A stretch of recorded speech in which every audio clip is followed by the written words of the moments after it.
Muy buen día, amigos. Estamos nuevamente en una actividad, en un episodio de Conexión Novaro. El día de hoy tenemos el gusto de presentar este libro, Conflicto entre Socios, elaborado por el licenciado Salvador Benítez Lozano. Me voy a permitir presentarlo para luego iniciar un diálogo interesante con el licenciado Benítez. Y como les comenté en la invitación que les hice, va a haber oportunidad para que ustedes formulen sus preguntas, ya sea por escrito o de viva voz, abriendo cámara, ¿verdad?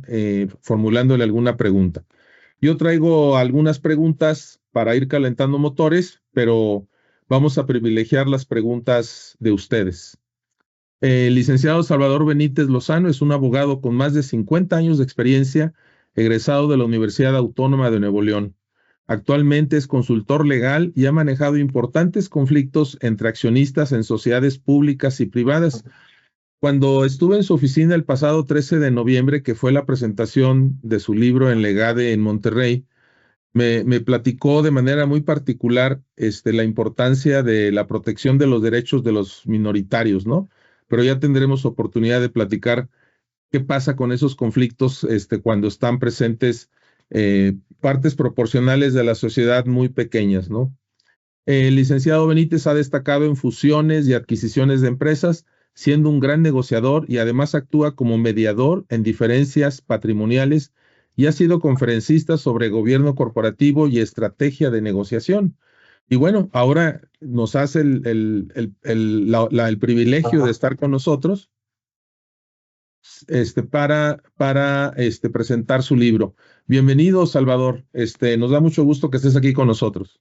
Muy buenas tardes, Roberto. Gracias por la invitación y muchas gracias a quienes están esta tarde con nosotros. Trataremos de hacer una sesión amena y sobre todo, si hay algunas dudas, algunos puntos interesantes o algunos puntos de interés, trataremos de responderlos de la mejor manera posible. Gracias. Y quiero empezar con una clarificación que hizo Carlos Salazar, Lomelí, tu amigo, que estuvo en la presentación de tu libro el pasado 13 de noviembre. Dijo que de entrada no le había gustado mucho el título porque él pensaría más en soluciones a los conflictos y no tanto un tratado sobre conflictos. Sin embargo, si por eso proyecté esto, ¿no? Si ustedes ven el subtítulo, pues nos dice que es una guía práctica para identificar, ¿sí?, sus causas, cómo prevenirlas, cómo solucionarlas. En realidad el libro es un libro con un enfoque preventivo, amigos, y eso es algo bien importante. Ahora sí que más vale prevenir que remediar, sin embargo, en ocasiones llegamos tarde.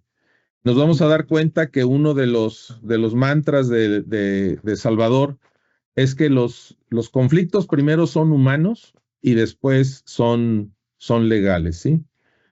Y quisiera empezar por la pregunta más sencilla que platicamos en tu oficina, pero me gustaría que la escuchara la audiencia. ¿Qué te motivó a escribir el libro? Mira, primero la experiencia que me tocó vivir desde muy joven, que me invitaron a un problema entre accionistas muy grave en la ciudad de Monterrey, que incluso llegó a tener trascendencia nacional. Eso me generó mucha experiencia y además, por otro lado, pues me empezaron a buscar para otro tipo de problemas de este tipo, tanto en sociedades públicas, sociedades privadas, en sociedades nacionales. Y ahora que llego puedo decir que a una parte de mi carrera en la que tengo que hacer un análisis sobre las experiencias que me ha tocado vivir. Hace algunos años, hace alrededor de 3 o 4 años, se me ocurrió la idea de escribirlo, de escribir sobre este tema, pero primero investigué si existían ya algún tratado particularmente sobre este tema, conflictos entre socios. Y me di cuenta que prácticamente no hay literatura, hay muy poca literatura, y alguna de esos libros que hay están muy enfocados a la parte jurídica y realmente al empresario, pues no le vas a pedir que se convierta en abogado. Es decir, al empresario lo que creo que debemos hacer es ayudarlo a que en una forma práctica pueda contemplar qué es lo que genera los conflictos. Entonces, el título de conflicto fue muy pensado porque precisamente lo que trato es el conflicto de los socios desde una perspectiva humana. No lo veo desde una perspectiva legal porque, como lo digo, los problemas surgen en el día a día, no surgen legalmente, vamos a decir así. Primero hay un tema humano, hay algo que la provoca y eso fue lo que me inspiró la poca literatura que hay sobre esto y tratar, por otro lado, de transmitir una experiencia de vida, porque la verdad fui muy privilegiado al haber desde, como te digo, desde muy temprana edad, vivir algunos de los conflictos accionistas más fuertes que ha habido en el norte de México y, como te repito, algunos de ellos con trascendencia nacional. Pues sí, qué interesante. Eh, Algo que me di cuenta cuando empecé a leer tu libro, porque los dos pertenecemos a una asociación empresarial en Monterrey, la ANEI, y ahí fue donde tú nos compartiste que habías publicado tu libro. Me llamó mucho la atención el tema, ¿verdad? Porque son cosas que como consultor más en el tema estratégico y organizacional me toca vivir de primera mano, ¿no? Ujú. Y también soy consejero en algunas empresas. Pero cuando lo empecé a leer, me di cuenta que era un libro de muy fácil lectura y precisamente cuando nos conocimos ahí en tu oficina, me dijiste que es un libro que no tiene jerga legal, o sea, lo hiciste intencionalmente de esa manera, ¿verdad? Claro, porque te repito, mira, los problemas en las empresas surgen por factores, primero, de temas internos que están relacionados con la organización, el conocimiento de la empresa y empaparte un poquito de lo que significa un rol de socio. Otros se derivan por situaciones de tipo operativo, es decir, por falta de cuidado, por falta de cuidado de formas, por falta de rendición de cuentas, por una serie de factores que son derivados de una indisciplina en el manejo de la empresa. Y otras son causas estrictamente humanas, es decir, situaciones de conducta, situaciones de competencia por el poder, situaciones de falta de previsión de cómo transmitir los cambios de mandos en las empresas. Y finalmente, lo que hay que analizar también es la posibilidad de tener siempre opciones de salida en las empresas, porque uno de los temas más delicados en materia empresarial es que recordemos que la empresa tiene una vida independiente de los accionistas. La empresa va a ser, mientras sea económicamente viable, va a subsistir. Y nosotros no, nosotros tenemos un periodo de vida. Y también, por otro lado, normalmente tenemos herederos y si nosotros teníamos una participación X, pues al transmitir toda esa parte, se va a diluir según el número de hijos que tengas. Entonces, también hay que analizar cuál va a ser cuál va a ser las consecuencias de que tú faltes en la empresa. Ahora, y si tú eres el líder, bueno, todavía tienes que ser mucho más cuidadoso de cómo lo vas a hacer, ¿no? Sí, sí, totalmente. Fíjate que en tu libro mencionas que como regla general la mayor parte de los problemas entre las personas no surgen de forma espontánea, Es sino que correcto. son una sumatoria de una serie de eventos previos, ¿sí?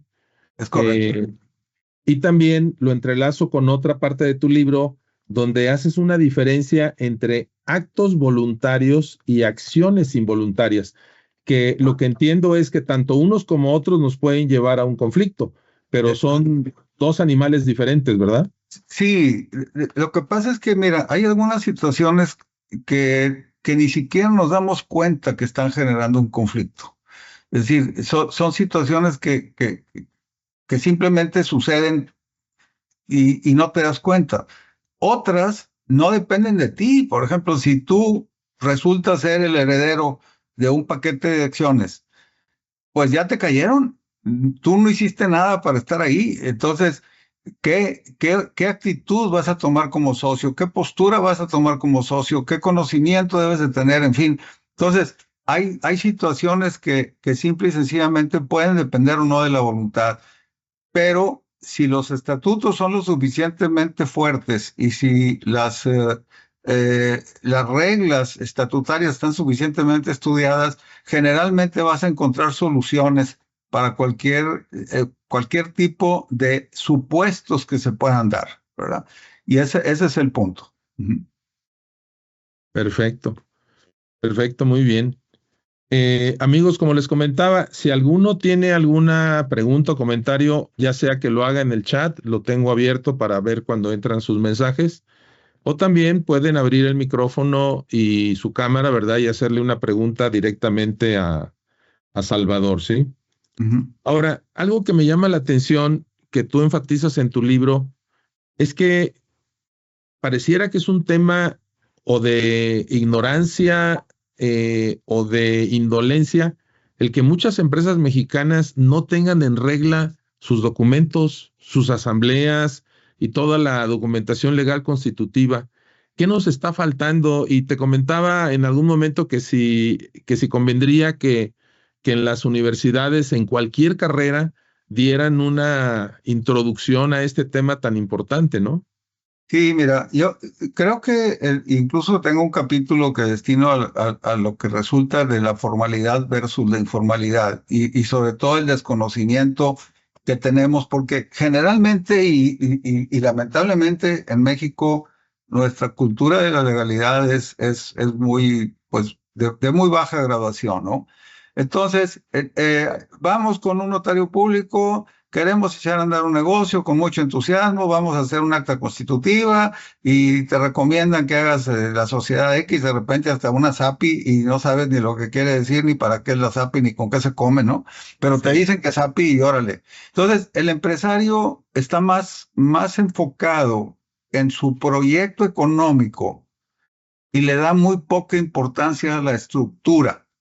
Y eso en el largo plazo, esa falta de estructura es un sustento que, aunque no parezca, si no está bien, todo lo económico cuando empieza a tener importancia va a empezar a enfocarse hacia la falta de solidez jurídica en la formación. Por ejemplo, los accionistas no saben que si tú no tienes los títulos de las acciones, no puedes ni siquiera ejercer una acción legal.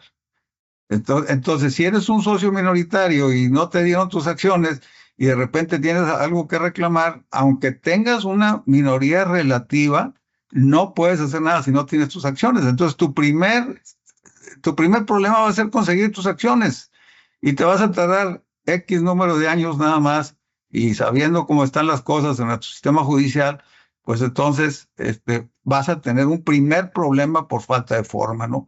Entonces, el día de hoy y más que nunca debemos de ser cuidadosos de tener muy en orden nuestras cosas para reducir los riesgos de un posible conflicto.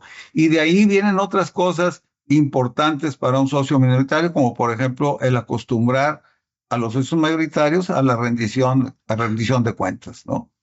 Claro. Oye, pero sí me gustaría que platicaras un poquito más de los títulos, sí, porque yo mismo he sido socio en algunas sociedades y en algunas por iniciativa de los fundadores, ¿verdad? Nos han distribuido los títulos a todos hasta en un evento tipo ceremonia, brindis, muy protocolario, ¿verdad? Muy padre.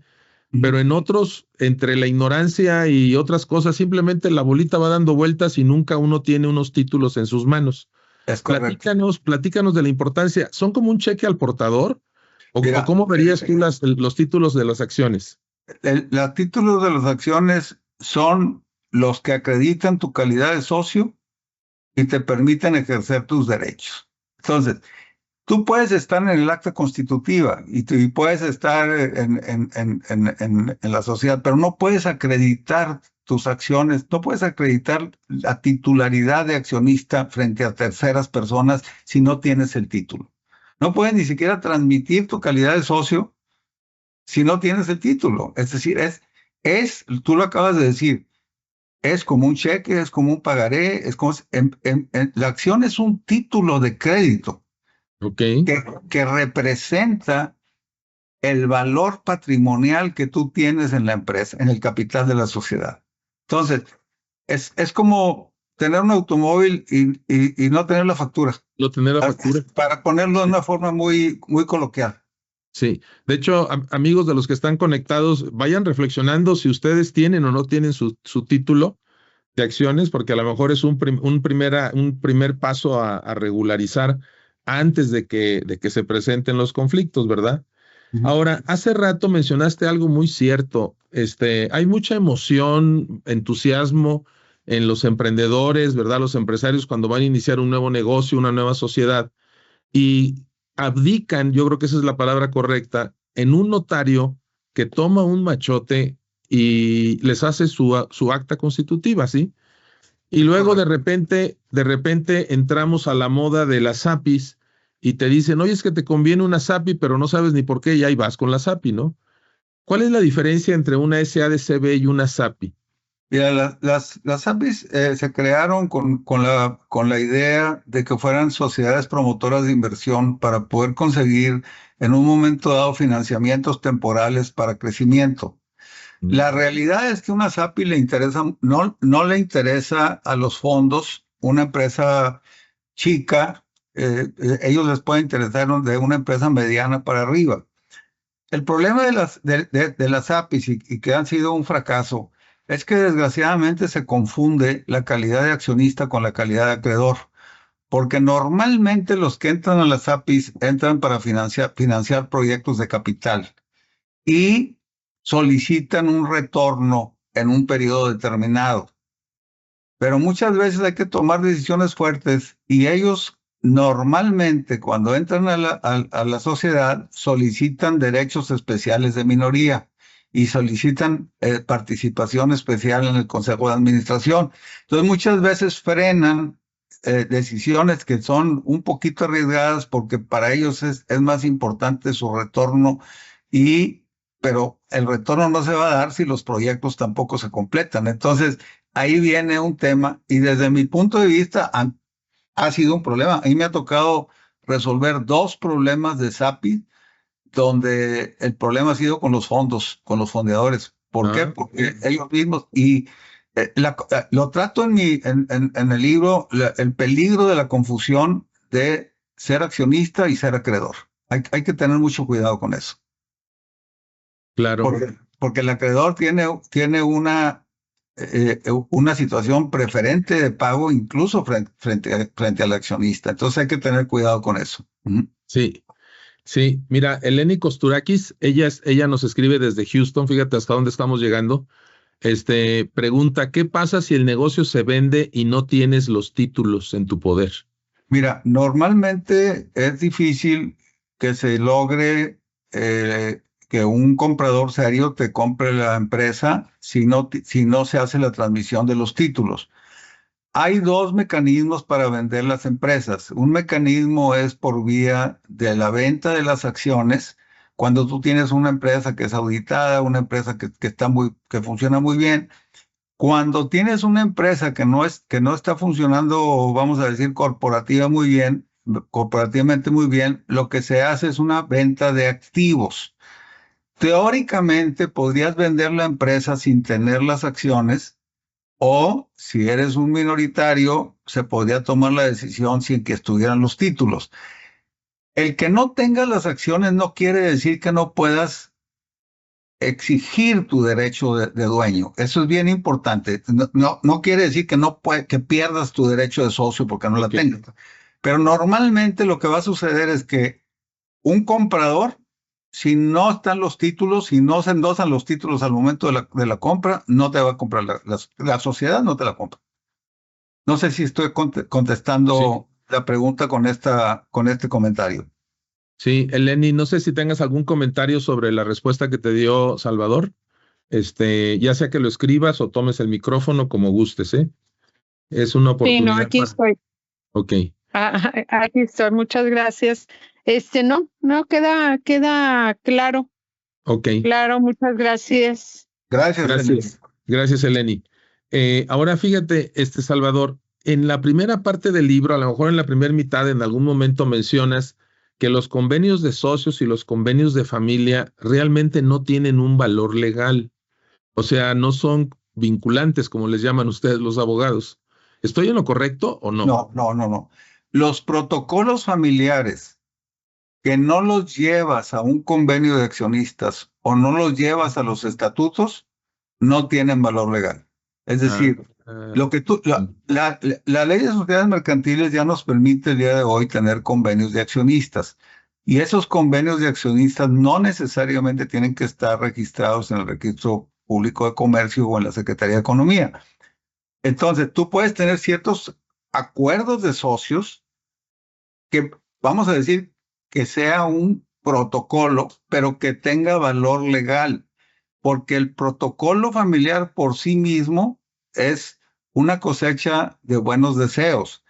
Y normalmente los protocolos familiares se hacen cuando vive el líder, cuando vive el patriarca o la matriarca, pero cuando falta, ese protocolo no falta quien lo rompa porque no tiene valor legal.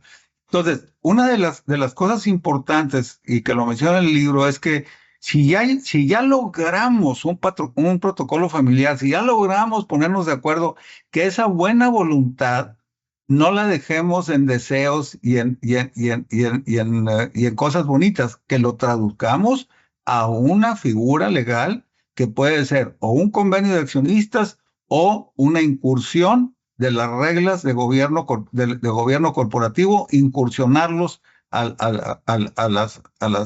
los estatutos, incluyendo mecanismos de salida e incluyendo fórmulas de solución de conflictos. Sí, fíjate que yo había escuchado que, por ejemplo, el acta constitutiva es un documento público. ¿Estoy en lo correcto? Correcto. Y si el protocolo lo plasmo en el acta constitutiva, ese protocolo a lo mejor tiene cosas como muy propias de la familia o de los socios que no quisiera que estuvieran plasmadas acá. Sí, lo puedes. No, por eso tienes una. A ver, Eleni, ¿querías comentar algo? No. Ah, bueno, te decía que Sí. pareciera que no los quieren plasmar en el acta constitutiva para que no sea público. Lo que pasa es que no puedes poner todo en un solo cajón, porque cada caso tiene sus particularidades. Yo tengo en algunos casos algunas empresas que en sus estatutos tienen incluso la fórmula de recompra de las acciones y tienen los mecanismos de recompra y tienen esto. ¿Por qué? Porque son sociedades que de alguna manera tienen algún tipo de regulación menor por la Comisión Nacional Bancaria de Seguros, que aunque no son públicas, son privadas, esos estatutos tienen que pasar por la Comisión Nacional Bancaria de Valores. Y otras empresas que tienen sus convenios de accionistas exclusivamente para quienes sean socios. Entonces tú en el título de la acción, en el reverso, tú haces constar que los accionistas tienen un convenio entre socios que será válido en el caso de la transmisión de la acción. E incluso si la acción no puede ser transmitida sin que se cumplan ciertas reglas, en el propio título, en el reverso del título debe decir, esta acción no puede ser transmitida si no se cumple con los artículos tales, y el convenio de accionistas firmado por los accionistas. Entonces, de esa manera, tú proteges la transmisión de las acciones para que no haya transmisión libre, sobre todo cuando tú quieres que la empresa permanezca en forma familiar y cuando quieres también que exista el derecho del tanto. Ok. Muy bien. Ahora, hay una serie de roles en el gobierno corporativo que de repente se confunden, se traslapan y luego andan metiéndose donde no deben. Está la máxima autoridad, que es la asamblea de socios. Luego la asamblea de socios, entiendo, ¿verdad?, delega algunas responsabilidades en un consejo de administración que tiene un presidente, tiene un secretario, y luego ese consejo son responsables con frecuencia de la contratación o despido, evaluación del director o directora general. Pero también hay otro rol, que es el comisario. En mi experiencia, he tenido la oportunidad de trabajar a lo mejor con más de 150, 200 empresas. Yo creo que si el 3%, 2% tienen un comisario en activo, o sea, que realmente haga funciones de comisario y que tenga cierta independencia, ¿verdad? Que no de que, pues, pon a Conchita la contadora como comisaria, ¿no? O sea, todos esos roles como que no los tenemos claros aquí los empresarios en México. ¿Qué Sí, nos platicas de eso? mira, creo que tenemos que evolucionar y evolucionar rápidamente porque cada vez hay mayor vigilancia de las autoridades, tanto hacendarias como las autoridades en materia de la Secretaría de Economía, en fin. La realidad es que desafortunadamente al comisario lo nombra el paquete mayoritario. Ah, Y, y entonces el comisario pues está un poquito a la merced de los mayoritarios y si en un momento dado un minoritario le solicita información o le pide y no cumple con su función, perdóname, y quiere cumplir con su función, pues el mayoritario le va a pedir que no lo haga. Entonces, sí deberíamos de tener un poquito más de interés en tener un comisario que realmente represente a la minoría. Ahora, cuando en una sociedad hay más de tres consejeros, ¿sí? Eh, los que representen el 25% del capital pueden también designar un comisario. Es decir, tienen derecho a designar un comisario y la sociedad está obligada a presentarle la información a ese comisario. Entonces, volvemos a lo mismo. Muchas veces el problema es que no nos metemos un poquito a estudiar qué podemos hacer como socios, ¿no? Y sobre todo, qué podemos hacer para proteger nuestros derechos y sobre todo para que en la empresa haya una cultura de rendición de cuentas, que para mí es fundamental la cultura de rendición de cuentas. Eso es, para mí es una de las cosas que más evita problemas. pero rendición de cuentas del director al consejo o del presidente a la asamblea o todas esas juntas. La rendición de cuentas es una cultura que nace desde el control interno. Es decir, hasta el director general tiene que rendirle cuentas a la gente y el director general tiene que rendir cuentas y en fin. Ahora, es muy importante también que midamos el tamaño de la empresa, porque tampoco podemos generar una estructura pesada Claro. en una empresa pequeña, Ujú. pero podemos adaptar el sistema de rendición de cuentas dependiendo del tamaño de la empresa. Vamos a pensar en una familia que tiene un negocio que vende 150 millones de pesos al año o 80 millones de pesos al año. Pues no le vas a meter una estructura pesada donde vas a tener un consejo de administración complejo, en fin. Eh, Pero lo que sí puedes hacer es generar una cultura donde se rindan cuentas, donde el responsable, el que esté manejando, aunque sea el socio, el mismo socio que sea el que lo maneje, debe acostumbrarse a rendirle cuentas a los demás. Y muchas veces cuando te piden cuentas, la reacción es sentirse ofendido, sobre todo en las empresas pequeñas. Oye, es que no confías en mí. Y el tema es que no es un tema de confianza o no confianza, es un tema de cultura.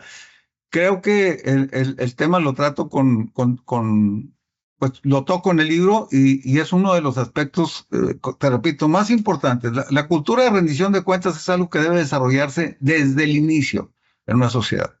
ok. Y si no la tienes, generarlo, ¿verdad? Sí. Y- O- Oye, me regreso a lo del comisario que ahorita mencionaste, que si hay una cierta proporción accionaria, tienen derecho a que haya un comisario, digamos, que los represente, ¿no? ¿Quién paga ese comisario? ¿O la los empresa, comisarios? la sociedad. La sociedad. Sí, la sociedad paga los comisarios. Ahora, eh, desgraciadamente la ley habla de que cuando sean varios los administradores, porque se aplican las mismas reglas de los administradores que de las ciudades. El problema es que muchas veces lo que hace el accionista mayoritario, cuando los minoritarios quieren designar un comisario, cambia el sistema y se pone como administrador único. Entonces el derecho de designar comisario cuando hay administrador único no existe para la minoría, es una falta, es una falla de la ley. Pero en general, sí hay un derecho para designar un comisario. Ok. Ahora, el comisario en teoría debería de rendirle cuentas a todos los accionistas y si no lo hace, tiene responsabilidad. El día de Sí. hoy ya ser comisario ya no es tan fácil como antes, ser consejero tampoco lo es. O sea, realmente, si hubiera algún juicio penal contra la empresa por alguna situación de contaminación, de fraude, de cualquier cosa, estas personas, tanto los consejeros como el comisario, tendrían que responder, ya sea con su patrimonio o puede haber penas corporales para ellos. Mira, no quisiera responder esto en una forma tan general, Ujú. porque para que pueda haber un tipo penal tiene que haber una conducta. Entonces, va a depender si en esa conducta participaron o no participaron.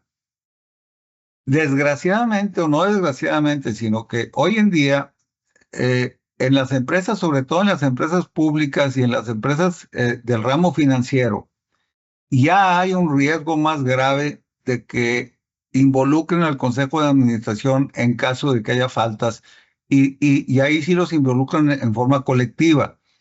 Eh, y si los consejeros no son lo suficientemente responsables como para estar pidiendo rendición de cuentas claras, y si en un momento dado detectan una irregularidad y no la denuncian, ahí también corren riesgo. Entonces, sí, la labor de consejero, sobre todo ahorita en las empresas públicas y en las empresas financieras, es algo bastante más serio. Ok, perfecto. Eh, Algo que también me llamó mucho la atención, y eso sinceramente, Salvador, ni lo había leído, ni lo había visto en ningún lado, ni en ningún consejo en los que yo participo, es que le dedicas mucho detalle al rol del secretario, ¿sí? Y hablas de un secretario que sea totalmente independiente, que sea imparcial, y le das mucho peso a ese rol del secretario. Y yo he visto consejos que de repente, pues hasta el mismo secretario, pues no hace una labor de secretario, como que simplemente le tocó ser secretario y ya estuvo, ¿no? Y Sí. alguien más toma los acuerdos, la minuta, cosas de ese tipo. Pero platícanos un poquito de la importancia que tú le ves a este rol del secretario. Sí, mira, el secretario es el responsable de llevar correctamente los libros de la sociedad, incluyendo los registros de accionistas, cambios de registros de accionistas, las actas, en fin, el secretario es la persona responsable de tener toda la información a disposición de los accionistas y del comisario. Y además, por naturaleza, puede ser un primer mediador, por decirlo así. En el ¿Sí? caso de que exista alguna diferencia entre accionistas y el presidente, pues obviamente tiene una calidad que a veces el conflicto es con él.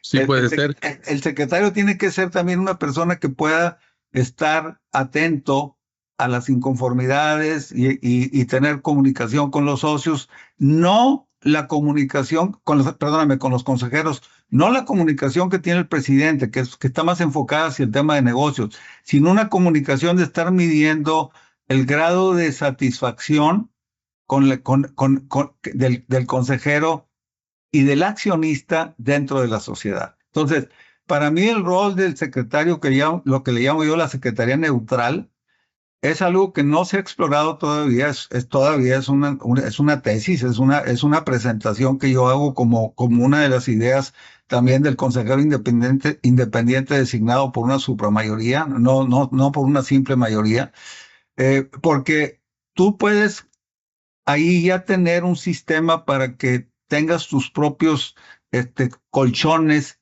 en la empresa para que se amortiguen los potenciales conflictos, ¿no? Y en el tema de los consejeros independientes está más enfocado a cuestiones que traten ellos que regularmente pueden ser de conflicto con los consejeros patrimoniales.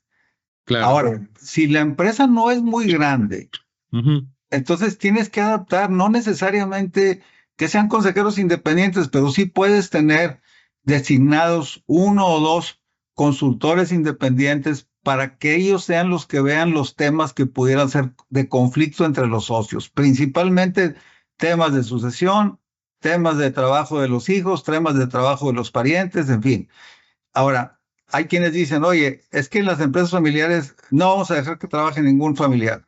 Pues entonces, ¿para qué quieres una empresa familiar donde no trabaje ningún familiar? Ujú. Sí. Entonces yo lo que les pregunto es, a ver, ¿quieres que tu empresa trascienda como empresa familiar o no quieres que trascienda como empresa familiar?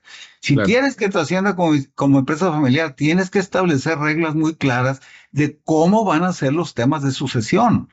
Sí. Entonces, eso es algo que toma tiempo, pero hay que hacerlo. Y si lo haces, hazte cuenta que ya tienes tu vacuna, la guardas en un escritorio y ya está todo, ya todo puede funcionar con más facilidad. Y sobre todo, que los mismos potenciales sucesores del mando de la empresa tengan conocimiento claro de cuáles son las reglas del juego. Y entonces no competir al estilo mexicano, sino competir un poquito más al estilo de las naciones desarrolladas, donde el que sea más competente es el que se va a quedar. Y los demás, Claro. los demás lo entienden. Y si no, y tú te puedes quedar con un rol de accionista, o si ya no te gusta la empresa, puedes vender porque hay mecanismos de salida. Entonces, eso te permite que conserves la sociedad con un cierto equilibrio, porque es lo más normal del mundo que conforme vaya cambiando las generaciones, las rebanadas del pastel se hacen más pequeñas y los conflictos y el hambre mayor. Entonces, si la empresa no crece al ritmo que crecen los sucesores, pues cada vez va a haber menos para todos. Entonces, Claro. todas esas cosas hay que medirlas, pero medirlas en un análisis muy particular de la situación de cada quien, porque no hay una receta única que tú puedes decir, oye, esta receta es válida para todos. No, cada empresa tiene que analizar y cada familia tiene que analizar sus propias circunstancias para buscar sus propias respuestas.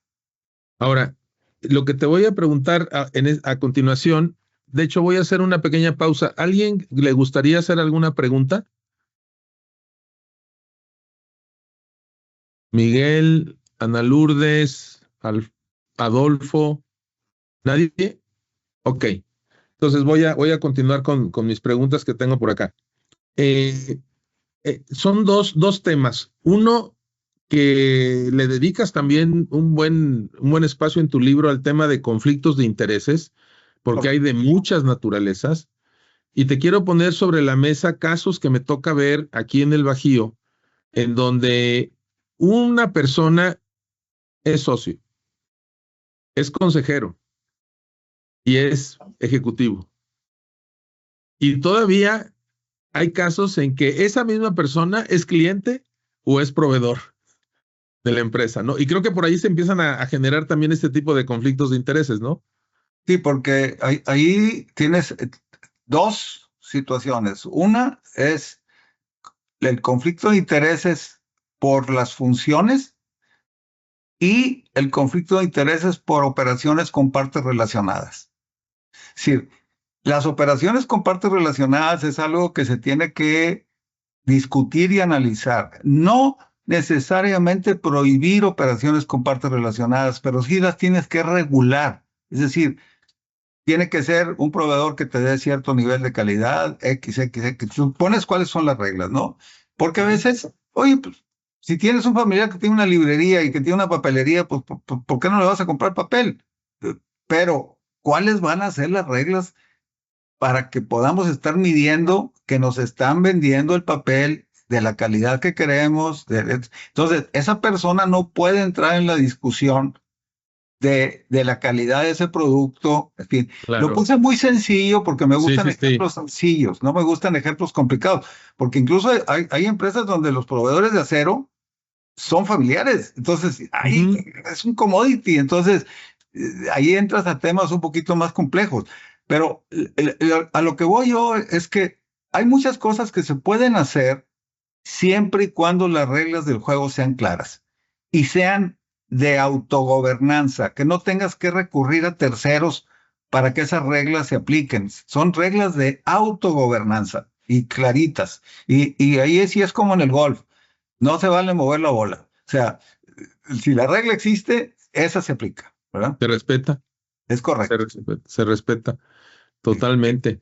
Y ahí, o sea, la conclusión es que debe de ser explícito eso, ¿no? Y deben de estar de acuerdo.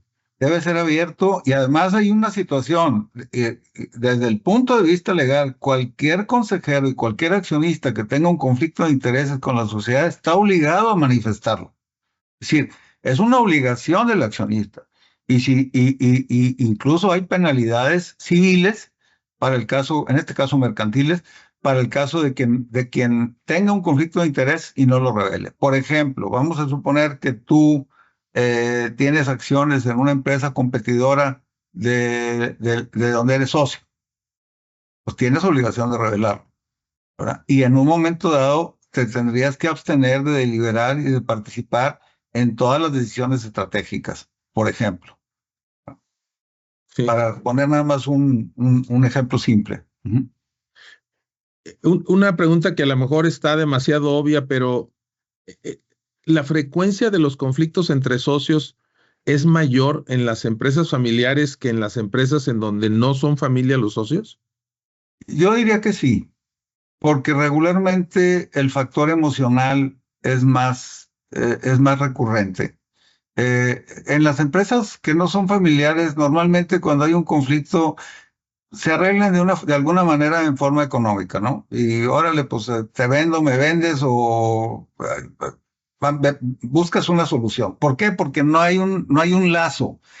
El problema es que cuando se desarrollan en las empresas familiares ciertos vicios o existen historias entre los accionistas que están guardadas por ahí y que cuando falta el elemento de control, entonces afloran, ¿no? Y en el tema de las familias también es muy delicado porque también intervienen nuestros allegados, ¿no? O sea, interviene el esposo, la esposa, el hijo, el suegro, la suegra, y entonces llega un momento que se convierte más en un tema de orgullo y de quién gana que un tema de resolver un problema. ¿Por qué? Porque ya no quieres quedar frente a la gente con la que le platicaste que tenías el conflicto, ¿no? Entonces, por lo mismo, en las empresas familiares es muy importante el adelantarse a esos potenciales conflictos, ¿no? Sí. Ahora, algo que también sucede cuando diferentes familias o familiares participan en la misma empresa y que se forman grupos y a lo mejor todavía es previo al conflicto, o sea, que empiezan de manera natural porque pues somos los de apellido común, ¿verdad? Contra los otros que no son el apellido igual que el nuestro y demás. Y unos tienen cierta información que comparten al interior de su familia, pero es información privilegiada, ¿sí? Que a lo mejor debería de ventilarse en el consejo, ¿verdad? Y se ventila previamente y eso pues ya genera un desbalance al momento de llegar a la junta de consejo. Mira, el tema es buscar que no se desarrollen actitudes. Y si se van a desarrollar, porque la alineación de los intereses de los socios es distinta, entre más pronto lo detectes, mejor. Vas a encontrar soluciones. Es decir, ahí lo que tú me estás platicando son las cosas que suceden y que ya son detonadores. O sea, ya está en el aparato digestivo de la empresa el problema, ¿verdad? Okay. Entonces,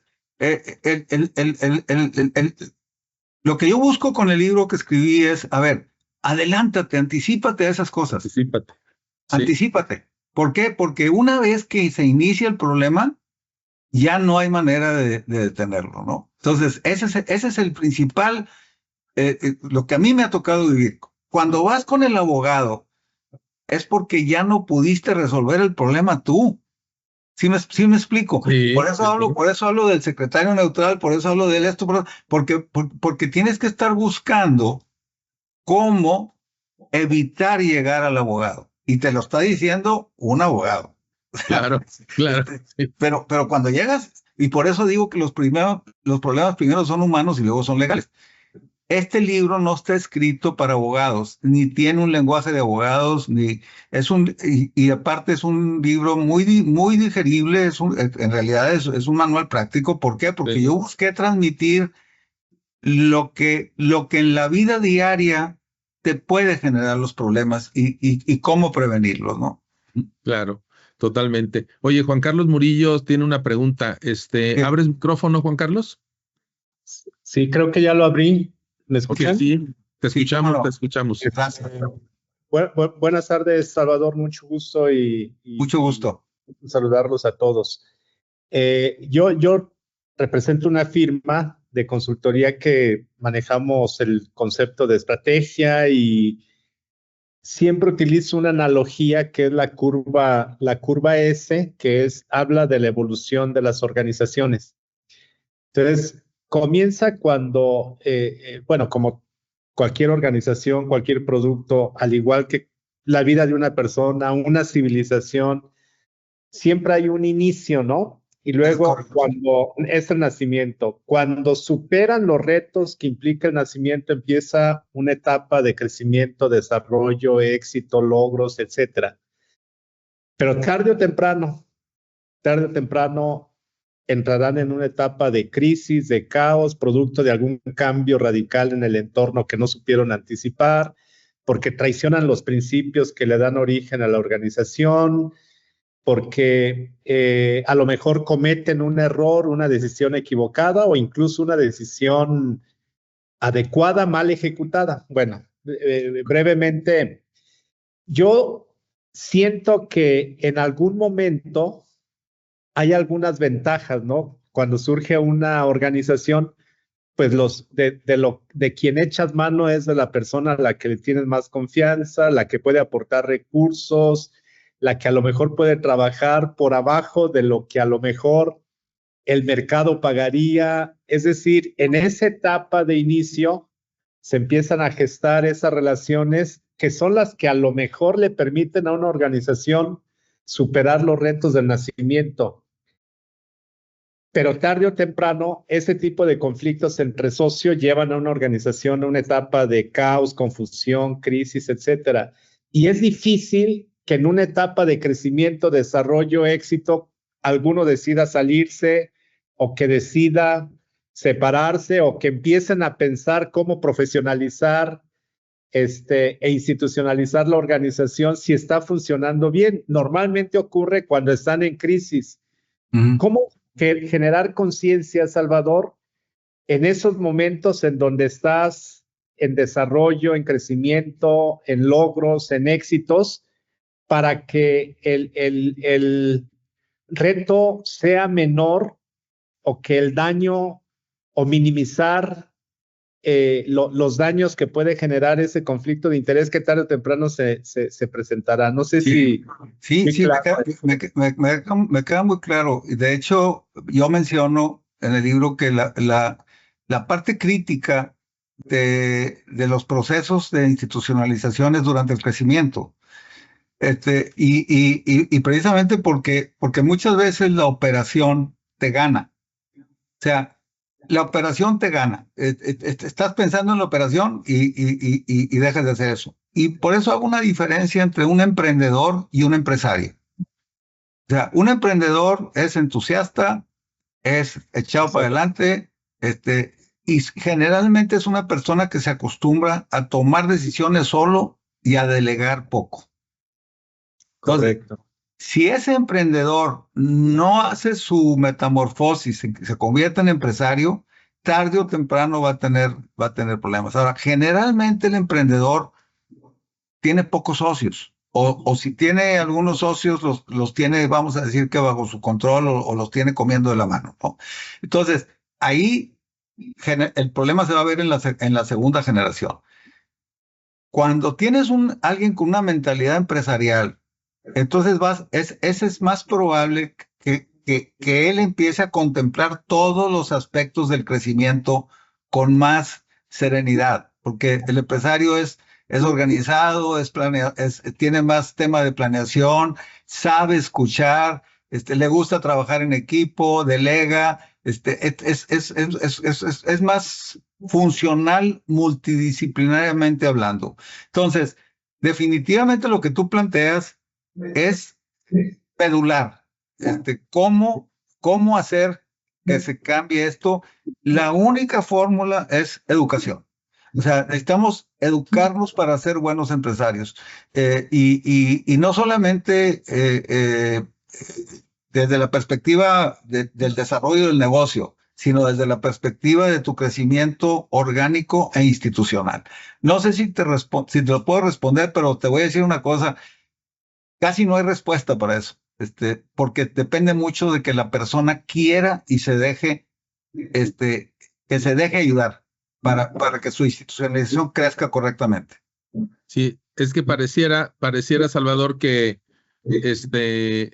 aprendemos a base de golpes, ¿no? O sea, hasta que ya tenemos el problema encima es cuando ahora sí vamos por el abogado, ¿verdad? Sí, desgraciadamente, sí, y yo siento que, y se lo digo yo a mis amigos, los abogados no estamos para ver conflictos, también también los podemos prevenir, es decir, no necesariamente la función del abogado es, ya hubo bronca, ¿no? Sí, perdón, Carlos. Sí. No, quería nada más complementar un poco mi pregunta. En el sentido de que si no son capaces de tomar conciencia cuando las cosas están bien, relativamente estables, la crisis los toma por sorpresa.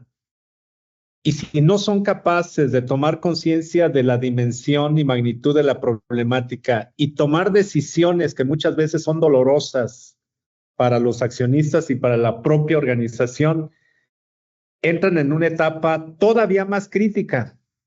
El extremo es que los pueda llevar a la quiebra. ¿No? Entonces, es sobre todo cuando te das cuenta de que las fórmulas del éxito que utilizaste cuando eras emprendedor ya no funciona en tiempos de crisis. El tema de tomar conciencia, de ver las cosas objetivamente, de ver la realidad tal cual es, no como nos gustaría que fuera, que muchas veces nos autoengañamos, pensamiento crítico, etcétera, etcétera, etcétera. Sobre todo en empresas familiares,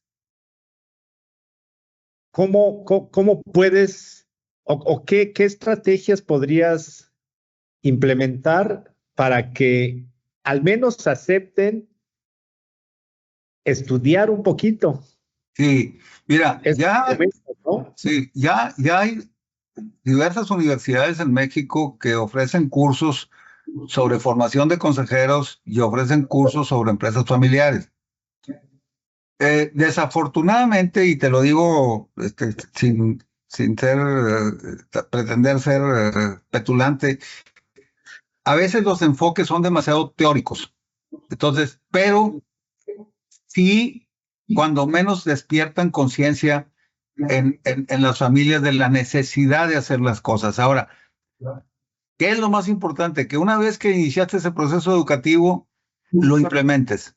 Yo, en la última participación que tuve en un curso de ese tipo, en un panel, les dije, miren, ya no les voy a enseñar ahorita nada, porque ya lo aprendieron. Entonces yo les quiero dejar nada más una palabra: disciplina. Esa palabra es clave. Una vez que inicias un proceso, disciplina. Aplica lo que ya sabes que debes de aplicar. Muchas veces no le dedicamos el tiempo suficiente, ¿no? Entonces, Juan Carlos, yo creo que el tema es un tema de educación, y si tú tienes algunas empresas que asesoras y les falta algo de cultura de ese tipo, quizá la mayor recomendación que les puedes hacer es que preparen a las nuevas generaciones, o se preparen ellos en ese tipo de cursos, ¿no? Gracias. Miren, nos estamos acercando al final de esta presentación. Fito Gómez tiene también una intervención. Fito, adelante. Buenas tardes, gusto saludarlos. Gracias. Es muy común en muchas empresas que el mayoritario busque que su familia directa sea quien ocupe la dirección. Y a pesar de que hay las reglas, se impone el hecho de esa mayoría. ¿Hay alguna recomendación al respecto? Mira, la situación muchas veces es que ya hay, o ya se dio el vicio, vamos a decir, que el accionista mayoritario toma ese tipo de decisiones porque simplemente tiene la mayoría. La recomendación para mí es que si la empresa tiene un tamaño suficiente, tenga cuando menos 2 consejeros independientes que tengan la responsabilidad de evaluar el desempeño de la dirección y que el accionista mayoritario lo acepte. Es decir, aquí es un tema de que lo trato desde un inicio, Adolfo. Mira, la base de todo es que tenemos que entender que la sociedad es una persona distinta a nosotros y que los intereses de la sociedad son distintos a los intereses individuales de cada accionista. Entonces, si el dueño del negocio, porque quiere tener al hijo, se está dando un tiro en el pie. Lo vemos en la Fórmula 1, ahí tienes a este muchacho Stroll, que de piloto tiene lo que yo tengo de astronauta, man. Pero pues el papá y lo quiere tener, ¿verdad? Sí. Pero pues tiene lana para mantener la escudería, bueno, pues échale lo que quieras.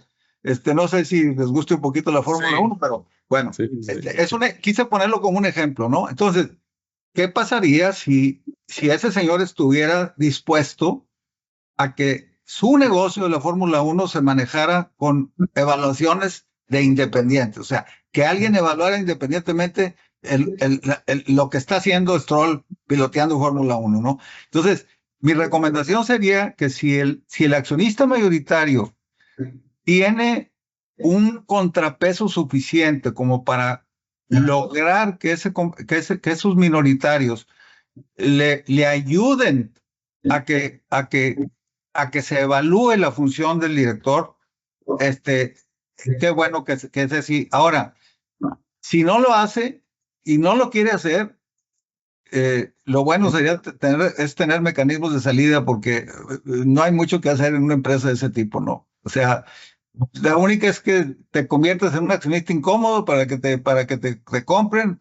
o hablar con el accionista y decir, ¿sabes qué? Bajo ese esquema no podemos funcionar, sobre todo si te estás dando cuenta que la persona que está manejando la empresa no es necesariamente la persona más apta, ¿no? Sí. No sé si te lo estoy respondiendo correctamente, pero las preguntas son muy difíciles porque la realidad es que las respuestas también son difíciles, ¿no? Claro. Y para cada caso cuenta mucho que escuche, el convencer al mayoritario que escuche, sobre todo si es tu compadre, pues háblale al oído y con una cerveza y compadre, no la mueles. Pero si no tenemos ese recurso, sí es complicado, ¿eh? Muy Y complicado. creo que es muy clara tu respuesta. Creo que una de las alternativas es tener estos asesores o estos socios que no son familiares, que pueden tener una vista más centrada, menos cargada a los dados. Te lo agradezco. Sí, quitar el ingrediente emocional en lo posible. Voy a hacer una última pregunta de mi parte para que también en los últimos 15 minutos ustedes puedan formular otras. Bueno, a ver si no me arrepiento después, pero esta pregunta también he visto cosas muy interesantes. ¿Qué conviene? ¿Que las acciones se puedan heredar o que las acciones al momento de fallecer el socio se le paguen a los posibles herederos? Mira, eso depende de cada familia y depende de cuál es el camino sucesorio que quiera seguir. Y ahí es algo que se tiene que conversar entre los socios. Hay algunas sociedades, de hecho, a mí me ha tocado asesorar algunas de ellas, en donde la regla es que las acciones deben de permanecer en los descendientes directos, y tiene reglas de salida. Entonces, se le da la oportunidad al familiar pero por ejemplo, si él fallece y uno de los socios fallece y tiene hijos menores de edad, se le da la opción a la señora de que conserve las acciones hasta que sus hijos tengan cierta edad o que las venda a los demás. Ok. ¿Por qué? Para poderle dar oportunidad a los nietos, con la condición de que designe un consejero profesional independiente. Ok. Se ponen candados, sí. Sí, se ponen candados. ¿Por qué? Porque es un caso particular que la empresa tiene el tamaño para eso y lo puedes hacer. ¿Me explico? O sea, mucho tiene que ver, la complejidad de las reglas va en función también de la capacidad del negocio y de la complejidad de la relación de los accionistas. Entonces, Claro. en este caso está previsto esa situación, ¿verdad? Pero la mayor parte de las empresas permiten la transmisión directa por sucesión, la transmisión directa. Y en algunas no permiten la transmisión a la esposa. Y ahí sí se obliga a que se le compre y se pone la fórmula desde antes, se pone la fórmula de recompra. Sí, porque luego se las quieren pagar al valor de los activos o el valor del capital. No, o sea, eso es muy injusto. Ese es uno de los principales problemas que hay. Mira, en los sistemas de evaluación tradicionales o anteriores, hablabas de valores contables, no le metías valor histórico, no le metías el valor de los activos intangibles, las marcas, en fin, la cartera de clientes, en fin, todo, tu penetración de mercado, por ejemplo, todo eso tiene valor, tiene valor en la evaluación de una empresa. Entonces, lo que se hace es, dependiendo del ramo de la empresa, se hacen fórmulas de evaluación donde se toman en cuenta todos esos factores, ¿verdad? Y luego se ponderan. O sea, se le dan valor ponderados al histórico y a los diferentes factores que hacen que la empresa, y se dice, esta es la fórmula de evaluación. Okay. Y con esa fórmula de evaluación ya está preacordada una salida. Entonces, eso ya te evita un litigio. ¿Por qué? Porque como parte de la sociedad, tú estuviste de acuerdo en que existan esas reglas. ¿Sí me explico? Sí. Entonces, ahí ya no puede haber litigio. El problema es cuando no existe la regla y como bien lo dices tú, se las quieren comprar a valor contable, pues. No se vale. Acuérdate que las cosas siempre tienen un valor para el vendedor y otro valor para el comprador. Para siempre. el comprador, así es. Sí, Entonces, ciertamente. Antes, ¿no? Ciertamente. Ana Lourdes, mira, fíjate, te voy a platicar un poquito de Ana Lourdes porque ella tiene una empresa que ella fundó. Ahorita nos platicas, Ana Lourdes, con la empresa original tienes, no sé, 25 años, una cosa así. Y ahora está como emprendedora, está arrancando otra empresa. Vamos a ver qué nos platicas, Ana Lourdes. Sí, gracias. Gracias, Roberto. En la empresa en la que estoy actualmente tenemos ya 30 años. Es una empresa de tecnologías y ahorita estoy incursionando fuertemente en una empresa de educación, de cosas a lo mejor poco convencionales, ¿no? De educación del carácter, de cómo formar virtudes y valores. Y me estoy asociando pues con personas que están siendo muy reconocidas académicamente, pero a lo mejor nos falta mucho el sentido de decir, a ver, vamos a empezar y es esta sociedad que se está armando y traigo como una herida vieja, por ahí decirlo, donde fui inversionista ángel en algunas startups, pero esos inversionistas ángeles, pues después pasamos a ser los primeros mártires, ¿no? Porque por ignorancia no supimos acotar esto. Si yo soy inversionista ángel y le estoy apostando al principio, me gustaría saber cuál sería el 80-20 que no debemos de permitir que nos reviertan los beneficios de ser inversionista ángel, ¿no? Eso por un lado. ¿Cuál sería el 80-20 para si estoy empezando y le estoy apostando ahorita y pues a lo mejor traigo la parte que me está costando, pues cómo prever esa parte por un lado, y por otro, cómo sería, para mí es como muy complicado decir qué tanto, qué valor o qué proporción pudiera tener alguien que entra a la empresa y está trabajando y la está operando ¿Y qué proporción tendría quien tiene el conocimiento y que pues es tu gancho? O sea, la verdad es tu estrellita que está haciendo que funcione el negocio, ¿no? Sí, mira, eso es muy interesante porque estamos hablando del socio inversionista, del socio industrial, del socio fundador. Aquí hay diferentes factores que se combinan. Lo número uno es negociar qué participación accionaria va a tener cada quien. Ese es lo uno. Es cuánto vamos a tener cada quien. Y lo segundo es que vamos a separar el trabajo de la inversión. Es decir, una cosa vamos a ganar como socios y otra cosa vamos a ganar como empleados de la sociedad. Si yo, además de ser el socio industrial, por decirlo de alguna manera, y voy a tener una cantidad X de acciones, y soy el que voy a trabajar, bueno, ¿cuánto se me va a pagar? A lo mejor la empresa al principio no va a generar lo suficiente, pero se te va a reconocer tan pronto la empresa empieza a hacer. Pero cuando se confunde el rol de tu actividad como generador de recursos con tu rol de socio, ahí empieza el conflicto, porque todos pensamos que lo que hacemos vale más de lo que vale, y los demás muchas veces piensan que lo tuyo vale menos de lo que vale.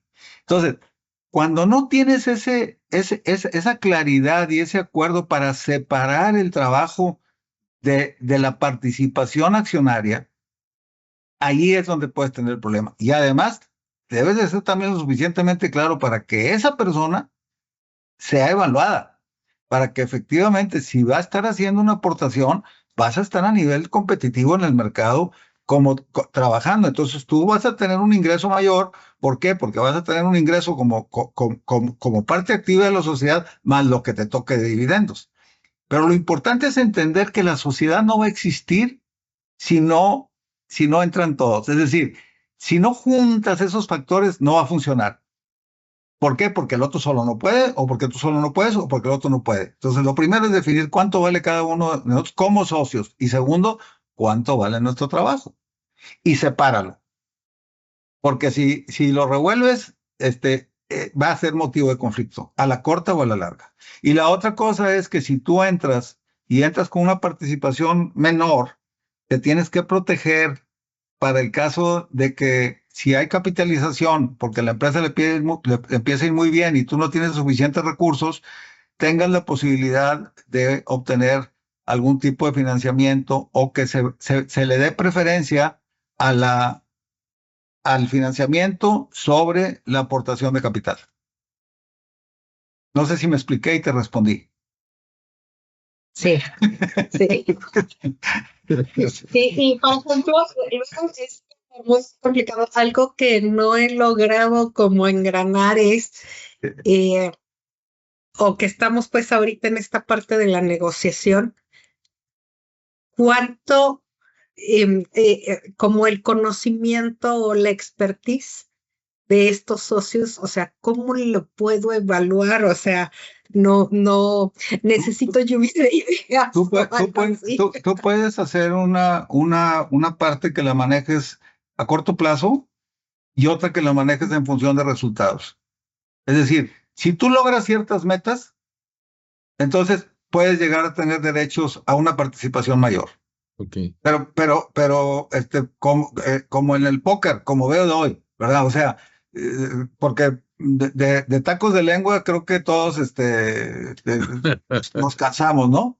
No sé si con ese ejemplo mexicano funciona, ¿no? Pero sí puedes poner también ciertas cosas en función del resultado, si vas a tener socios industriales, ¿no? Sí. Gracias. Oye, Salvador, ya salí ahora sí con la última pregunta, porque en tu libro mencionas con frecuencia las cláusulas de salida y eso yo ya me lo había encontrado en las empresas.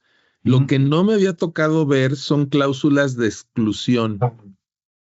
O sea, ¿eso es para que saques a un socio incómodo? Sí. ¿A eso te refieres? Sí. Es correcto.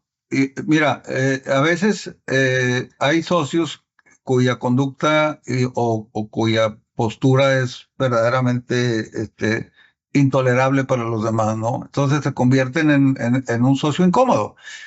Ya la ley de sociedades mercantiles ya permite prever causas de exclusión. Ahora, tienes que seguir un proceso interno porque tienes que proteger los derechos humanos, lo que tú quieras, pero puede ser un procedimiento interno y puede funcionar.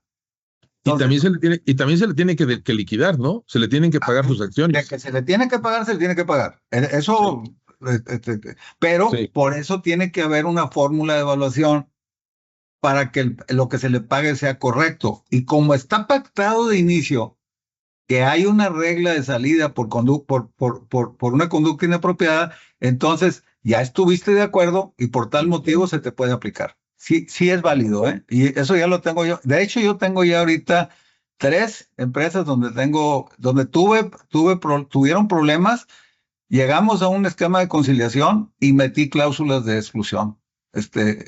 Y están las causas por las cuales alguien puede ser excluido de la sociedad. De ser excluido de la sociedad. Que eso sería como, bueno, a lo mejor me estoy revolviendo. ¿Sería como una compra hostil? Pues digamos que en este caso sí, es una compra hostil porque es una obligación de la otra parte de vender su parte, pero es obligación, no es nada obligación, más. sí. Sí, es obligación. Si caes en este supuesto, tienes que vender, ¿verdad? Es correcto. Entonces, bueno, con todo lo que hemos visto, amigos, y gracias, Salvador, todo lo que nos has ilustrado, yo pienso que nos sensibiliza mucho a la importancia de que todo esto esté bien establecido desde el inicio de una sociedad, y si no fuera desde el inicio, este es el mejor momento para dar una revisión a los documentos y asegurar que empaten con las recomendaciones que claramente pones en tu libro.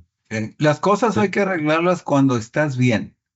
Ya una vez que el problema explota, ya no estás en las mismas condiciones para resolver las cosas. Eso sí, por experiencia lo tengo, que las cosas hay que hablarlas cuando estás bien o cuando estás empezando. Claro. Entonces, yo francamente este libro lo escribí con el ánimo de transmitir. Yo digo algo, todos, nuestro disco duro se muere junto con nosotros. Entonces, si podemos dejar un respaldo, bueno, pues si a alguien le es útil, esa fue mi intención. Mi intención fue únicamente compartir. Como lo digo en el inicio, no pretendo generar debates, no pretendo nada. Lo único que pretendo es compartir mis experiencias y esperar que sean útiles para los demás. Claro, de hecho, cuando platicamos en tu oficina me decías que lo veías también como una responsabilidad, ¿no? Sí, es una responsabilidad compartir lo que la vida nos brinda. Ya estoy entrando un poquito más en el romanticismo, pero creo que todos deberíamos de compartir con los semejantes lo que tenemos oportunidad de aprender, sobre todo cuando tienes el privilegio de vivir las experiencias únicas. Y por otra parte, ahorita estamos todavía en un proceso evolutivo en el ámbito empresarial. Nuestra ley de sociedades mercantiles es muy antigua y desgraciadamente nuestra cultura jurídica dentro de las empresas y la cultura del cuidado de nuestros derechos y obligaciones sigue siendo muy pobre en México, ¿no? Entonces hay que entrarle a estudiar un poquito más y sobre todo a darnos cuenta de que si no lo vemos ahorita, vamos a heredar problemas en lugar de soluciones. Claro. Amigos, muchas gracias por sumarse, muchas gracias por sus preguntas.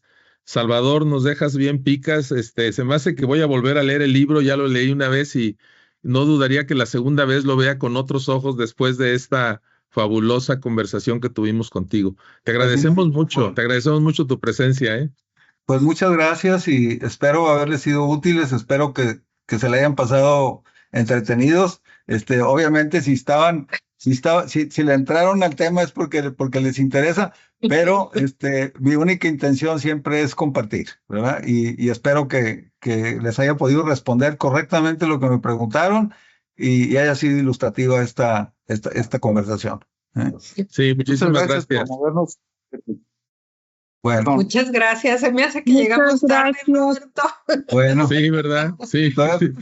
A sus órdenes y muchas gracias, ¿eh? Muy bien. Gracias. Sí, te agradecen también acá por escrito. Gracias, hasta luego. Que También, tengan buena tarde. Hasta Por la luego. invitación. Hasta Bye, bye. luego, Eleni. Bye. buenas noches. Buenas noches.